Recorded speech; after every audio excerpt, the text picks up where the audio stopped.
Pada tutorial kali ini saya mencoba membuat project baru karena dalam tutorial kali ini kita mau memperkenalkan cara mengkoneksi database dengan yang berbeda. Karena selama kemarin yang kita tutorial sebelumnya kita ngebahas cara koneksi menggunakan SQL servernya. Jadi SQL server harus on. Kali ini kita akan menggunakan database file yaitu local database. Kita ambil filenya, kita koneksikan langsung ke Visual Studio-nya dan dia akan menggunakan local filenya itu tanpa koneksi ke SQL. Pertama, sekarang kita memerlukan untuk mengambil file database-nya. Jadi kalau kita tahu di file SQL Management Studio ini, inventory ini sebenarnya dia ada file utuhnya yang akan nanti kita ambil, lalu kita kopikan ke project folder si Visual Studio kita. Karena pertama kita tahu dulu lokasinya di mana dengan cara ngelihat pakai attach. Nantinya di sini kita bisa klik add dan kita bisa mengetahui lokasinya ada di sebelah mana. Dan ini kira-kira dia lokasi di sini. Jadi saya akan menggunakan Windows Explorer saya untuk menuju ke sana. Ya, ini dia. Lalu saya akan copy file ini ke lokasi folder project saya. Nah, saya taruh di sini terlebih dahulu biar gampang. Nah, ketika di copy dia tidak bisa langsung di copy karena ini kita sudah pernah bahas di tutorial sebelumnya. Kalau kita mau copy database yang ini harus di detach terlebih dahulu, dia nggak bisa di copy. Makanya kita akan harus lakukan dulu detach. Jangan lupa keduanya dicentang, lalu kita klik OK, nanti dia terdetach. Kalau sudah di-detach, harusnya kita sudah bisa mengcopy dia seperti biasa.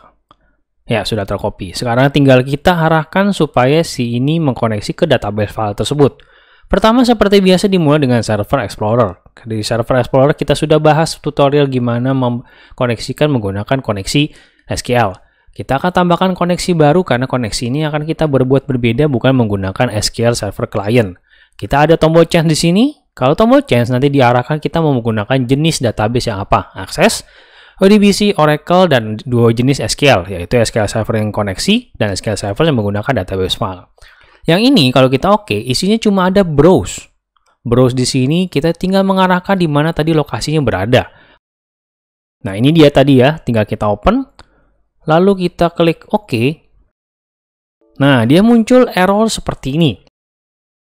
Ini error yang terjadi ketika kalian menggunakan versi SQL Server yang lebih tinggi dibandingkan dengan versi Visual Studio-nya. Kebetulan memang versi SQL Server saya adalah SQL Server 2020. Yang bisa kita lihat SQL Server saya di sini versi 18,5 2020. Sementara Visual Studio saya sendiri masih Visual Studio 2019. Jadi versinya lebih rendah dibandingkan si SQL Server-nya, menyebabkan error ini muncul.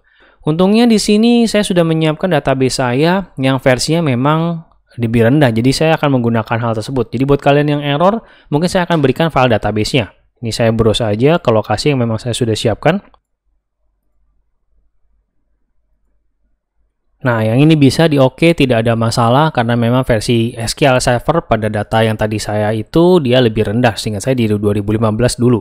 Sekarang kita akan coba koneksikannya. Setelah sudah connect kayak gini ya sebenarnya sudah sama seperti koneksi biasa. Bedanya dia itu nanti dia akan terletak di database kita yaitu di project foldernya. Kita bisa arahkan dengan menggunakan choose data source seperti biasa. Ya, ini caranya kurang lebih sama, cuma bedanya pada saat di sini ya kita pilihnya bukan yang ini lagi. Karena yang ini kan koneksi yang SQL Server. Kalau ini yang inventory MDF yaitu filenya. Ini tinggal next, langkahnya semua sama. Ini dia ada warning, maksudnya dia mau copy nggak sih file si MDF itu ke project folder ya sebenarnya di copy aja nggak masalah. There you go, kali ini kita sudah memiliki XSD-nya, MDF-nya ada, dan cara kita bisa masukin dia ke dalam si tabelnya itu ya sama seperti yang sudah kita bahas di tutorial sebelumnya. Tinggal koneksikan saja seperti ini, kayak tadi. Kayak kebiasaan tutorial, kita coba pakai tabel pegawai mungkin ya. Karena kita mau coba nanti tutorial berikutnya mencoba yang ini dan juga yang ini. Ya, kita koneksikan ke pegawai, saya jalanin. Ya, normal, berjalan seperti biasa. Juga sama seperti biasa, bedanya ini adalah kita menggunakan local database. File database-nya itu terletak file MDF-nya dan kita tidak perlu menggunakan lagi yang ini. Karena yang inventory tadi sudah di take out ya, sudah di detach. Jadi nggak bisa koneksi ke sini lagi. Ya, demikian tutorial kita kali ini mengenai local database, cara mengkoneksikannya. Thank you for watching, keep learning, sampai jumpa di tutorial berikutnya.